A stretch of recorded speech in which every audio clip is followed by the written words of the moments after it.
Hi, Lauren. Hi. I saw you made another video yesterday about what you learned about being in a cult. Yeah, I feel like at first I felt really upset about the whole entire situation and the fact that I was in one and I didn't think that cults still existed. And then now I'm just kind of like there were some things that I took from it, a lot of life lessons that I wouldn't have gotten otherwise. So I'm kind of grateful in a way that I experienced it because it's kind of helped me grow as a person, I guess. Mm. Yeah, I mean, I think there's actually more and more cults these days.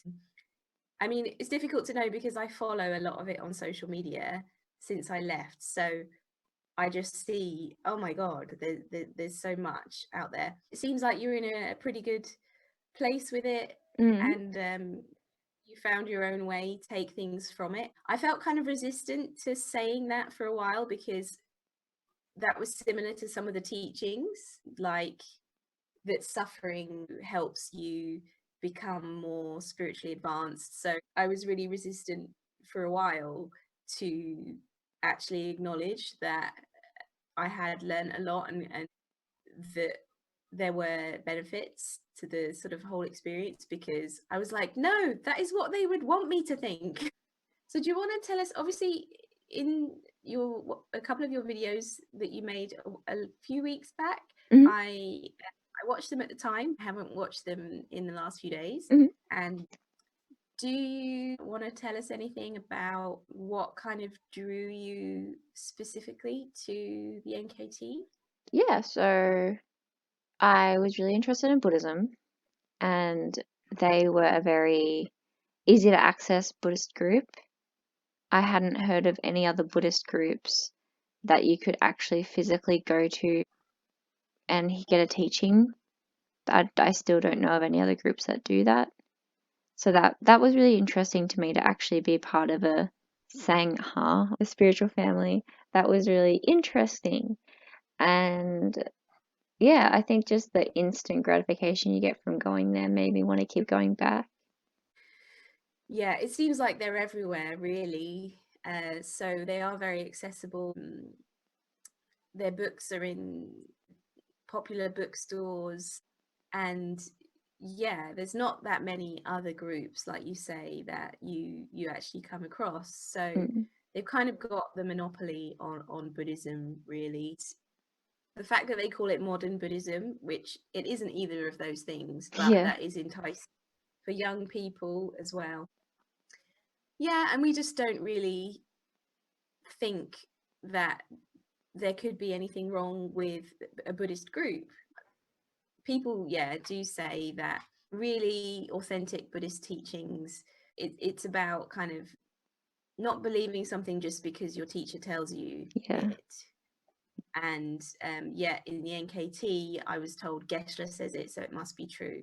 And also, they don't normally make like statues of the guru, yeah, yeah, things like this. I mean, I think really Buddhism is still dogma, and I do think that if you really get to the core of it in every group, you are basically told that you'll be reborn in a hell realm if you're yeah, not pure enough. yeah. So, I mean, that It's is still horrible to dogma. say. It's just that it gets watered down into the mindfulness movement in a way that people don't people don't know. One minute they're telling you that you're terribly fortunate, that you just need to, become a little bit more peaceful. And then the next minute, you're told that if you don't destroy your self cherishing mind completely, you're going to be reborn in a hell realm. But as you've said in some of your videos already, you have to get more deeply involved before you start to notice those kind of phobias are being induced. Were there any, when you first went along, when you look back now, do you think there were any warning signs that you kind of thought that seems a bit weird? I think the very first time that I went, I was 15 and I'm 23 now. But I went with my best friend and her mother, and it was weird. Like, I didn't feel welcome. It's hard to explain. It's not exactly a loving, welcoming environment. Like, it feels very official. It was different to the other spiritual groups that I've been involved in, where it's very much a loving community. Like, it didn't feel like that. And I guess the main thing is, in my gut, it felt off. And then they started playing the prayer, and now they say, this is just like, this is a prayer and you don't have to pray along, but if you do, it's very much appreciated. But just disregard this if you're not religious at all. But they didn't, at that point in time, they weren't saying that, and it was just quite a shock. I felt like I'd been tricked into going to something really religious. And at that time, I was quite fearful of religion, I guess. And the song itself, the prayer, it was so creepy, and it just really unsettled me. And usually in the past, if I'd prayed in like a Christian setting, I felt peaceful and better afterwards. But it just, like, the singing is just very creepy.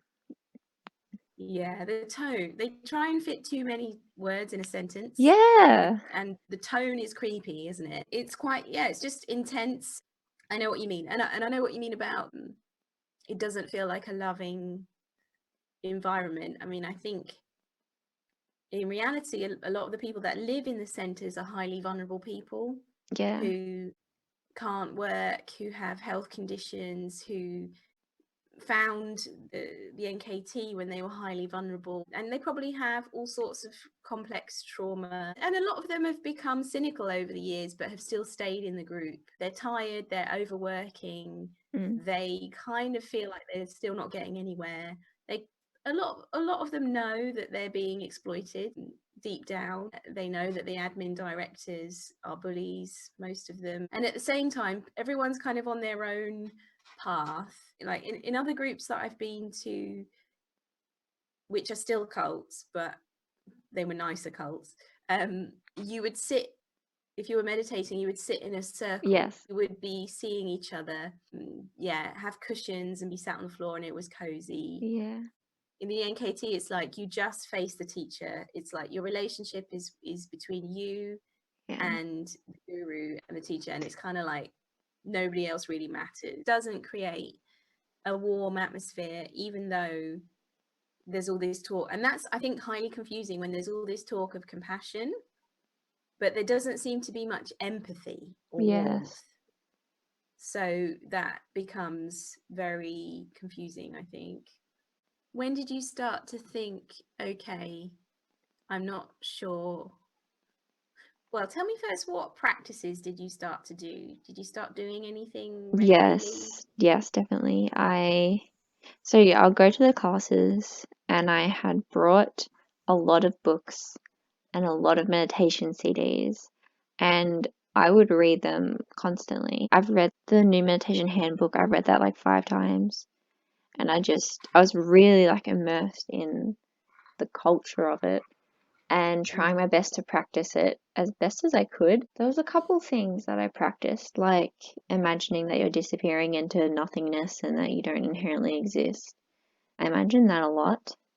And if someone is being cruel to you, to imagine all the suffering that they're experiencing and to kind of have compassion for them.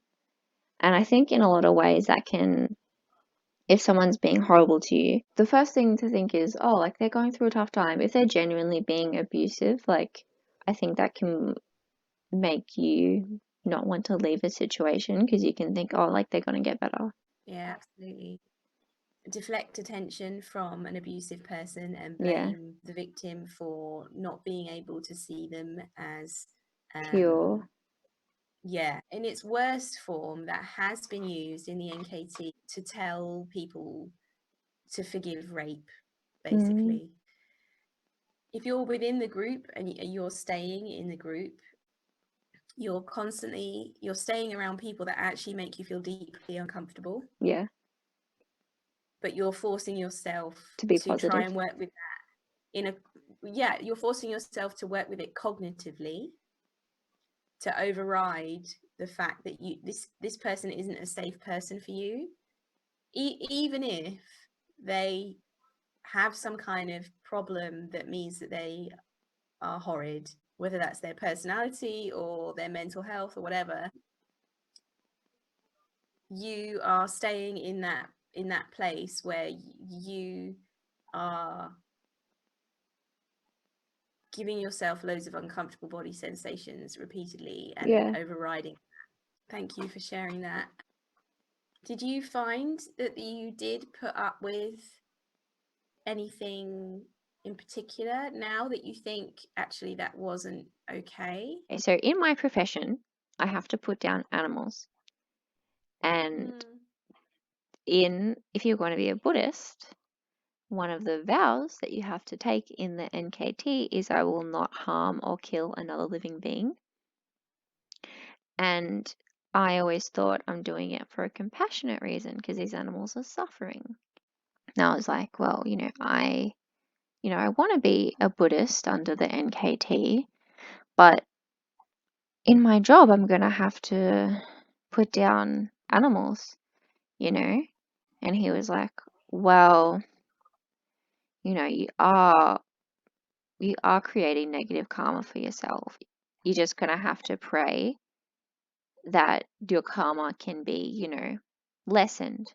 But it's not going to completely go away because you're still creating that negative imprint. And I was like, oh, okay. And I didn't agree with that personally. I was like, well, I'm not going to stop doing what I'm doing because it doesn't align with the beliefs of the NKT. And I always thought that what I was doing was it had a greater good, but they didn't see the greater good. They just saw it as me creating bad karma. So they're very fixed in their views, aren't they, in terms of if you do this, then this will definitely happen. Yeah, as if there's just no chance that they could be wrong. That, yeah, like perhaps putting living beings out of their misery, it might actually be, there might be some empathy there. Yeah, they don't see it as that. You also said that you did a lot of the like imagining that you dissolve into nothingness. And I'm wondering, and I think you've already said in one of your videos, if you started to experience dissociation, so like feeling as if you weren't really attached to your body or anything like that. Yeah, so what happened was I was in year 12, I was 19, and I was constantly reading their books. Any chance I got, it was lunchtime, I'd read the NKT books. It was my break, I'd read the NKT books. That was like if I wasn't studying or hanging out with my friends, I was reading the books. And I wanted to feel disassociated because that is like a spiritual attribute. It's like a virtue to not be attached to your body. And when I started feeling it, so usually I would meditate and I could control that feeling. And then I started not being able to control that feeling. It would just come whenever. And I actually thought that what I was doing was good. And I thought that it was good for my brain. And it was good to not feel like I truly existed. And that's when that started. And then I went to a doctor and I was explaining my symptoms because I had no idea that I had anxiety, derealization, panic attacks. Like I didn't know that's what was happening. And I was like, it's weird. Like I start having panic attacks when I'm meditating. I don't really know why. But yeah, then I kind of realized, maybe disassociating from yourself isn't entirely a good thing. And I think that with the NKT, they say it to anyone. And it's not something that they gradually introduce to people who have been doing Buddhism for years. It's literally the first thing that they could say to people. Like you could walk into the temple and that could be the first lesson that you hear. And that's quite scary for people to hear you don't inherently exist. It's scary and it's negligent and it's highly dangerous. And for people who have trauma already, who already tend to dissociate, it will spiritualize that, what you could call a symptom, into something that seems virtuous, like you say. And anxiety that you would feel in response to that is spiritualized as something that's a good sign. So I think there's a story of people suddenly grasping at themselves, like, and having panic, and that being a sign that their self-cherishing mind is being destroyed. And actually all it is, like you've recognized, is anxiety and dissociation. Unfortunately, I mean, to get sort of a a diagnosis of a dissociative disorder, you have to be experiencing that dissociation as unpleasant. So you Yes. have to see it as distressing. Also, you wouldn't go to the doctor or talk about it if you weren't finding it distressing. I initially didn't find it distressing, but I knew it was bad. I knew it was bad that what I was feeling, like it started with the dissociation and then it turned into a full-blown panic attack. So I went to the doctors thinking maybe there was something wrong with my body. It was actually my mental health. And then I decided I'm not going to go see a therapist, even though I just got told by a doctor I'm having panic attacks. I'm actually just going to keep practicing the Buddhism that I've been learning, and that's going to help me. Really? It Wow. didn't. And No. then when I was 20, I started seeing a therapist. Like I have been diagnosed with anxiety and derealization and dissociation, and I genuinely believe that it did start from the cult. And if it didn't start from the cult, it was definitely worsened. Yeah, definitely. From what you've said, there's no doubt about that.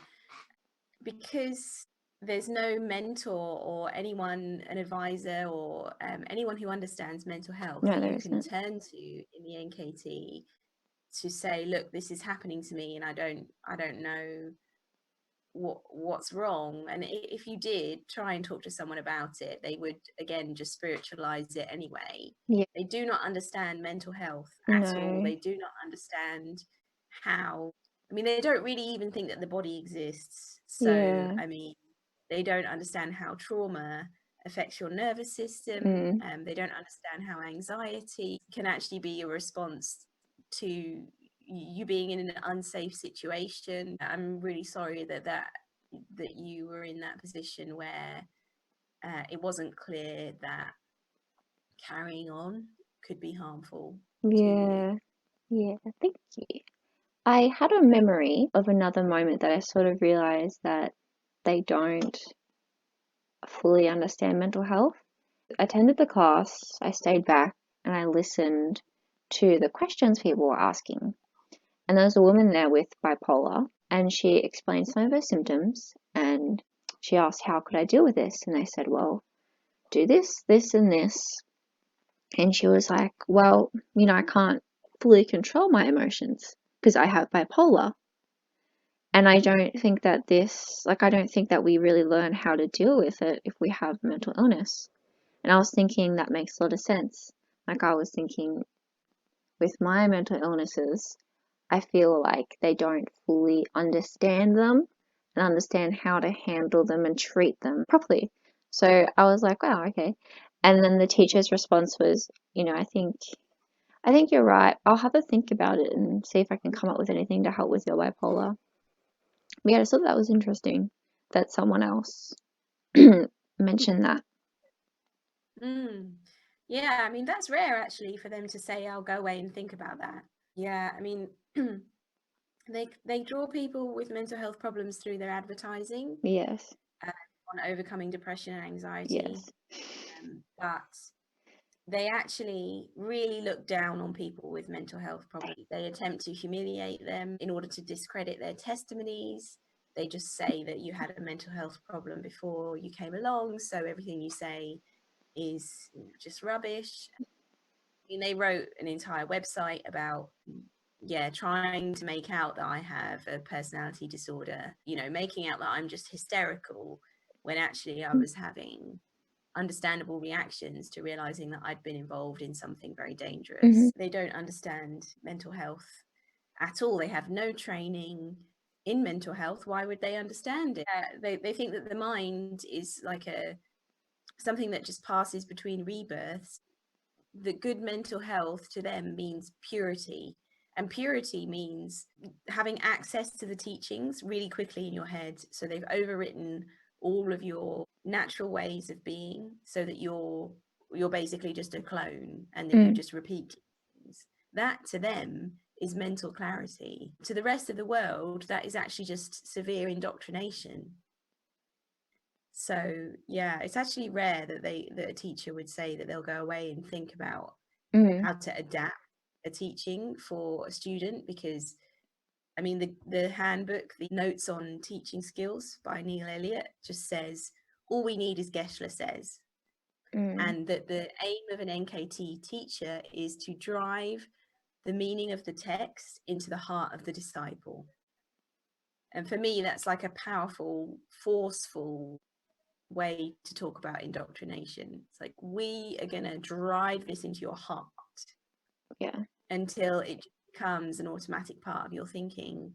What you've described about how you were reading a lot and how you were like reading it in your breaks, that's actually really common. A lot of people really dive in really deeply, very quickly. And for about the first year, they seem to be they experience what some people would call fervor, which is like this infatuation with the teachings. Yeah. If they also are infatuated with a particular teacher, that would make it more powerful. Obviously, these days, less people who are newly involved are infatuated with Kelsang Gyatso because they won't meet him. So they don't tend to have this fervor and awe towards him, but they do tend to get it towards the books. Some people will tell me that, like, someone who's worried about a friend who's involved in the NKT told me that she read a few pages of How to Transform Your Life, and she was like, this is abuse. Yeah. Like, they're just telling you that you're just really impure and that it's all your fault and that everything is your fault. She just saw it as really abusive. But yeah, a lot of people experience a strong feeling of that the teachings are beautiful. Yeah. And, you know, if you're in the shrine rooms, you're being told that it's beautiful. And it's sacred. Yeah, it's nectar. So you can have a strong emotional response because that's conditioning you to feel open in your heart, to feel grateful, to feel like it's beautiful. There's lots of kind of paraphernalia around that can look, you know, it can look quite beautiful. What you've described about reading a lot and getting kind of absorbed in the teachings is quite common. Yeah. I think so. The first year, I did find it helpful, but then I sort of realized after the first year that my anxiety wasn't improving. I still had depression, and when I went to see a therapist, I was very reluctant to say I was having negative emotions, and she was saying, you know, it's okay, you're having a normal human reaction to a difficult situation. And I was like, wow, that's not something I've ever heard before. I know. And it's really weird how that even happened to me, even though I'm a psychologist, because it's kind of like an extreme version of like cognitive behavioral therapy where you would take someone's negative thoughts and try and support them to find more balanced alternatives that are basically more positive. It's kind of an extreme version of that.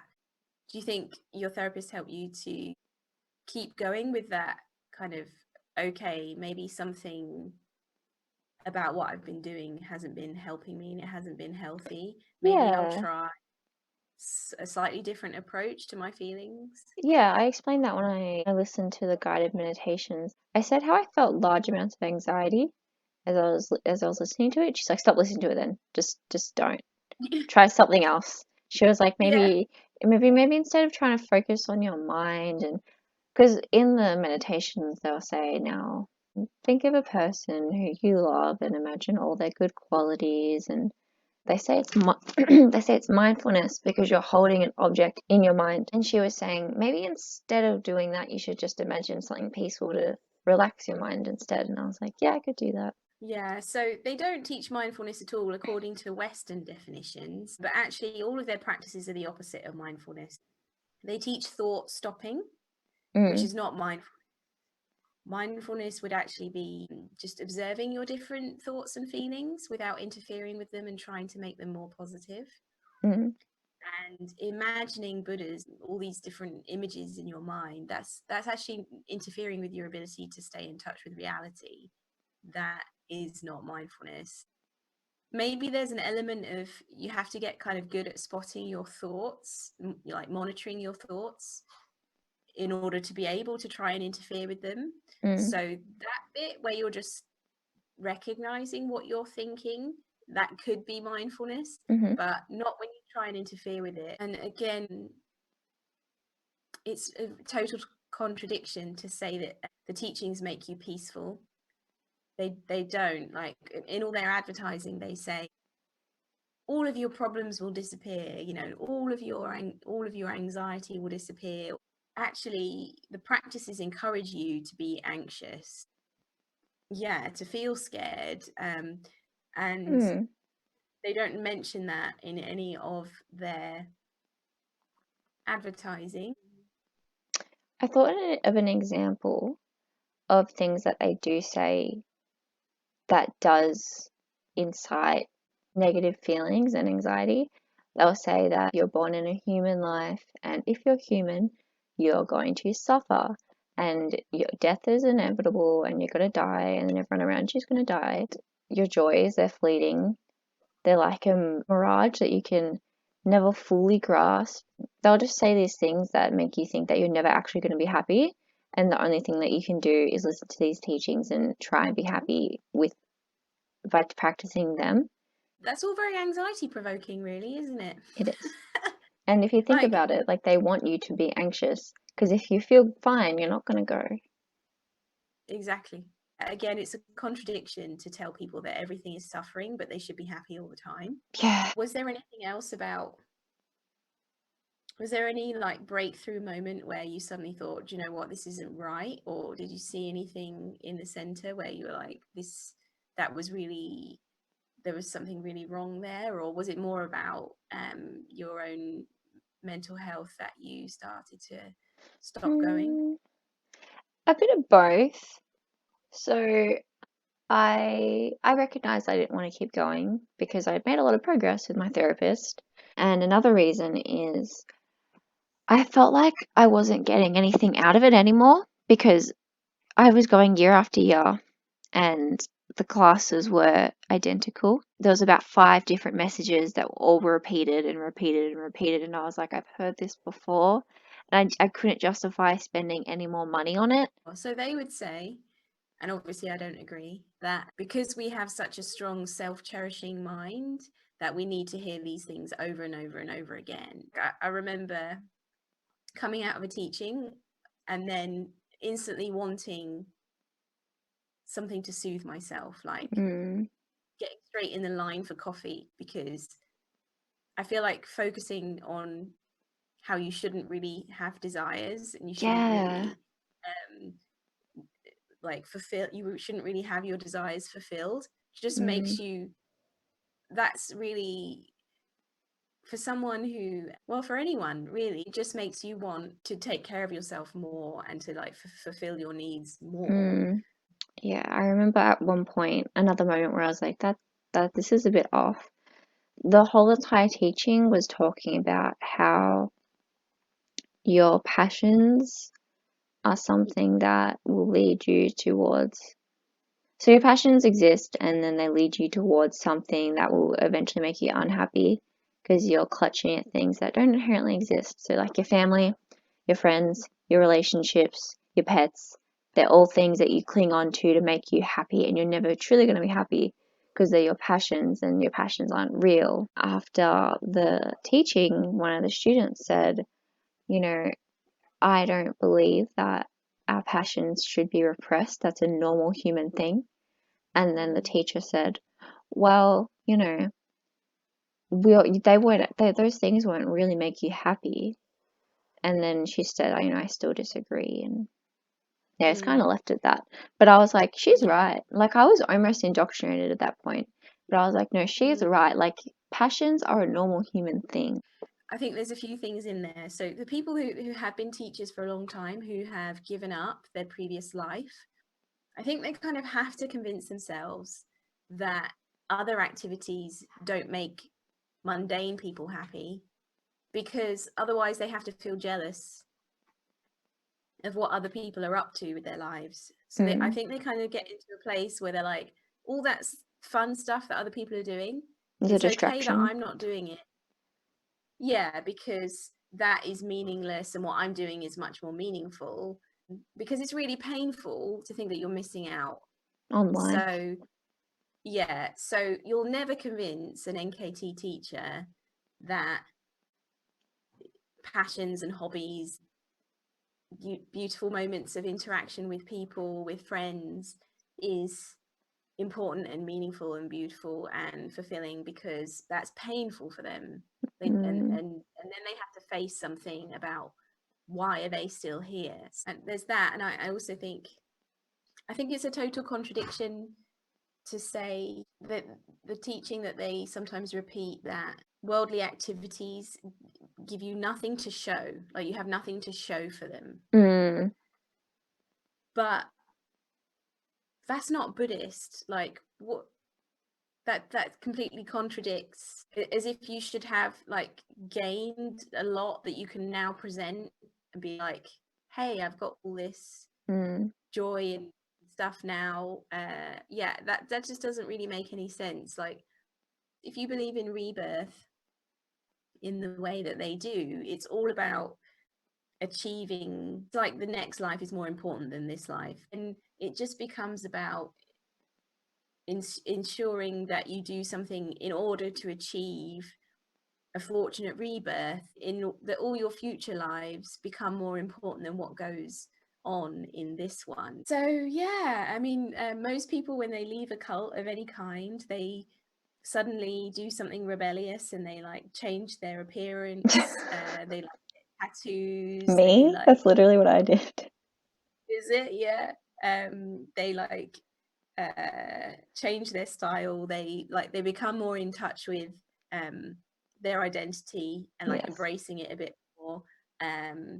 They might be a bit reckless for a while because they've like repressed all of that for so long. So you kind of that happened to you a bit. Do you want to say anything? As a child, I really loved anything to do with hair. I loved hair dye, hair, like cutting your hair, styling your hair. I wanted to be a hairdresser at one point. Like, that was something I loved. I also loved like nail polish and stuff like that. And I convinced myself that those are passions that I didn't need to fulfill. Even though they did make me happy, I was like, what's the happiness achieving? Nothing. So I'm just not going to do it. And so I didn't change my hair for a very long time. And I stopped painting my nails and all this, even though it's something that I genuinely enjoyed. And I thought it was just a surface thing.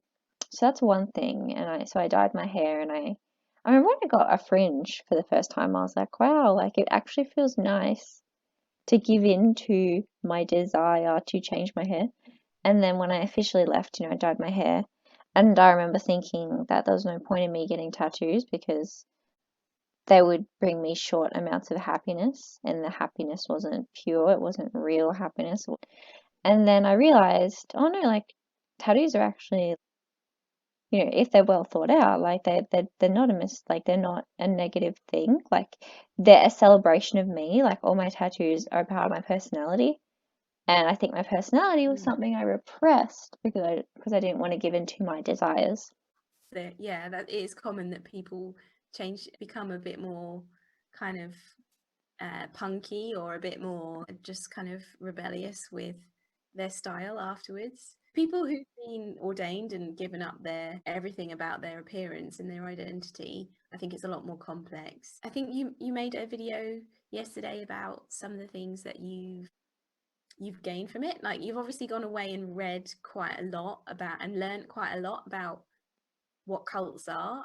That's quite rare as well. Like, actually, lots of people, when they first leave, they don't read anything about how cults operate. They maybe just go and get involved with a different group instead. That seems a bit less culty, because they might have become cut off from their friends over time. You obviously went away and actually learned a lot. I think in the first video I watched of yours, there was definitely a sense of like, what the fuck? Was I really in a cult? Like, do you remember the first moment when you thought like, oh my god, like this actually wasn't what it was sold to me as?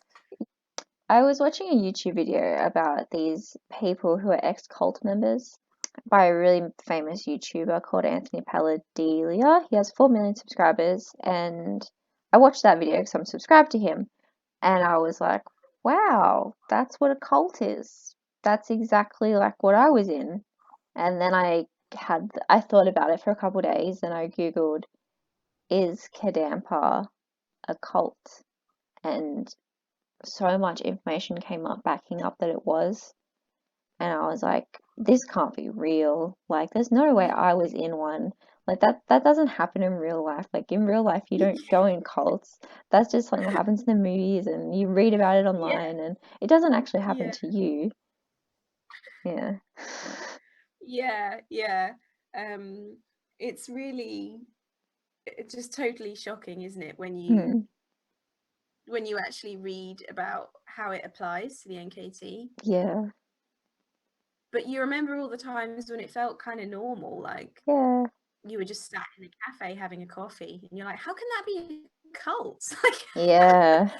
yeah, or yeah, the fact that so many people remain freaks you out sometimes as well, because you're just like, God, there's just so many people that live in these centers thinking that they're achieving enlightenment, and they're just in a cult. Like, that's Yeah. it. They're just in a cult. Like, Yeah. what? That really. I mean, I've got to a place where it doesn't make me feel absolutely horrified now. For a good few months, I was absolutely disturbed by the memories of the people I knew still carrying on with those practices, and becoming more and more unwell, Yeah. but thinking that they were becoming more and more like Geshe. Did you have anyone to talk to about it at that time, or were you just doing reading by yourself? Had my partner to talk to about it, and I was like, so you know the Buddhism group that I go to? And he's like, yes. And I'm like, it's actually a cult. And he's like, okay, sure. And I'm like, no, like it really is. And I showed him Yeah, all the websites, and he's like, oh my goodness. No, it really is. Like, I can't believe that. I had no idea that's what you were in. Like, why didn't you tell me you were in a cult? And I was like, I didn't know I was in a cult. yeah. Yeah, you don't. It's just absolutely crazy, the stuff that people will say, current members. They'll just say, well, I've been involved for 30 years and I have never seen anything that suggests it's a cult, so therefore it's not a cult. The cognitive dissonance is so painful, the confusion is so painful that you override all of those little warning signs, Mm, and you don't know about cults, you don't know how they work, so you haven't got a frame of reference you haven't got a tick list to compare. um yeah, we just don't know that we're, and also the word is, it's a difficult word because a lot of people don't use it. They'll use the word sect, high demand group. It's not so helpful to tell cult members that they're in a cult, because it's such a it's sort of it's a word that's become derogatory or extreme, so it just mm, makes them go, that can't be true. yeah. And they don't really understand how it could still be operating. Then they're like, well, No. if it's a cult, how can it be so big, and how can they have so many centers, and how can it be just left unchecked to get this Mm, big? How can they get away with saying that they help you with your mental health in 2020? Like, how is that possible? So yeah. it's really hard to convince them that actually there's just very little, there aren't regulatory bodies in place that there should be. There is no governing body that will go around and check whether groups are creating misleading advertising or not. They're just, that isn't a thing. Mm, When you, apart from the what the fuck mm. moments, when you realized it was a cult, did you have anything else then that became really difficult for you, like um Yeah, so as a person, I have always, like since I was a teenager, always been very spiritual. And then being spiritual led me to Buddhism. And the fact that a spiritual organization betrayed me and betrayed my trust really freaked me out. And I no longer took like solace, I guess, in anything spiritual, and I became very skeptical of it. And that was very difficult because that had been a big part of my personality. And then I realized, well, this group has betrayed me, but I've just learnt to view dodgy groups and know what is dodgy and what's not. And I think the main thing that I took away from it is to trust my own feelings, and literally, like, the answers are always within you, and you really don't need any other spiritual groups to help you feel peaceful. Like their guidance can be helpful, but ultimately, if it gets taken away from you, you should be able to be okay. Like, you shouldn't have a dependence on it. And I think that dependency is when it becomes bad.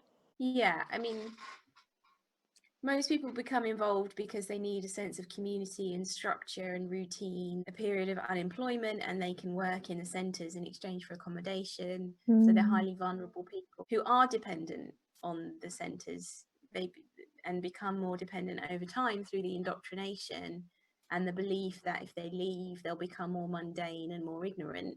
So do become very institutionalized through that process and dependent on the organization. Yeah, the betrayal that you mentioned can be really, really severe with the NKT, particularly because they lie about the whereabouts of Kelsang Gyatso. So for people who knew him to realize that they've been lied to or deceived by the organization is highly traumatizing. Yeah. So I don't know if you saw, but recently they've generated some fake messages Yeah. to make out that it's Kelsang Gyatso telling them to stop worrying about coronavirus. I mean, I don't believe in enlightened beings, but if I did, they wouldn't just say stop worrying. No. How does that? I mean, for one, if you didn't worry, you would go out and infect people and cause them to die. Yeah. Like, a certain amount of worry is appropriate and healthy. I don't believe, as I say, that enlightened beings exist, but the level of English they made two comments, one on Facebook and one on Twitter, and the language fluency was not even consistent between the two. So it was like very clear that, and even the Queen made a speech, but they're making out that, what, like he couldn't make a video. Like, the Yeah. Queen only made like 4 speeches around events in her entire life. Yeah, so it's just becoming very clear that the people who come to realize that it's a really intense and awful betrayal. It sounds like I mean, I personally will never get involved in spiritual groups again. I was involved in another Buddhist group before and during and after the time I was involved with the NKT. It was a bit more modern and less dogmatic, that still has many issues, and I still do believe is a cult, has whitewashed abuse. I kind of have just had enough now of knowing. I've learned what the groups are like, and I know that I became involved at a time in my life when I wasn't doing very well. I was at university for a really long time, and so I'm used to this idea of, like, yeah, you're all kind of learning something, you're all working towards something, it feels meaningful. And I think I was looking for that in spiritual groups. Yeah, I picked up on something you said about everything should kind of be from within yourself, and you have what you need within yourself. I guess the only concern I have when I hear people say that is because a lot of the spiritual groups and spirituality in general teaches people that they should not need anything outside of themselves. Okay, NKT teach you to be completely dependent on them, and actually we're really interdependent, and we really need friendship and intimacy and empathy from others. So that's my only concern when I hear people say that you have everything you need inside of you, or that you that happiness just kind of, inner peace just kind of exists within you. I struggle with that.